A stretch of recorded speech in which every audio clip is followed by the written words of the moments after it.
Boş odalarda ararım gölgeni. Dinmiyor içimde bu ağır efkar. Adını sayıkları durur dudaklar. Gözümde büyür her geçen sabah.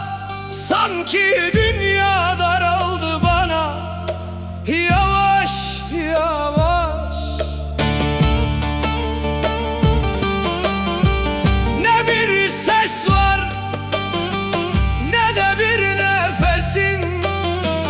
Taş gibi çöktü içime yokluğun. Kimse sarmadı bu derin yarayı. Taşıyorum içimde kırık yılları. Her gece aynı sessiz feryat. Babam diye inler içimde hayat.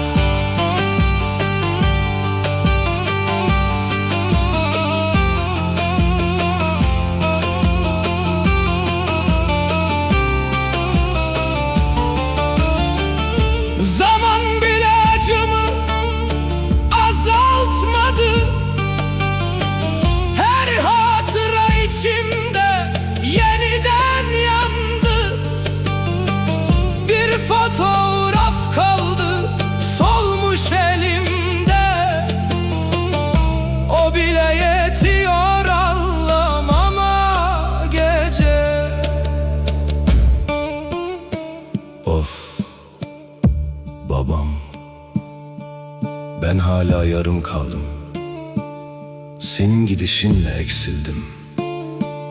Kime kardeş desem vurdu geçti hançeri.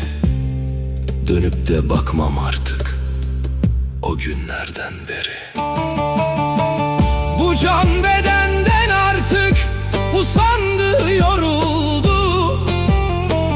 Gömün beni dertlerime, defterim dürüldü. Ne bir ses bırakın benden ne de bir iz. Karanlığa gömülsün bu sahipsiz hikayemiz.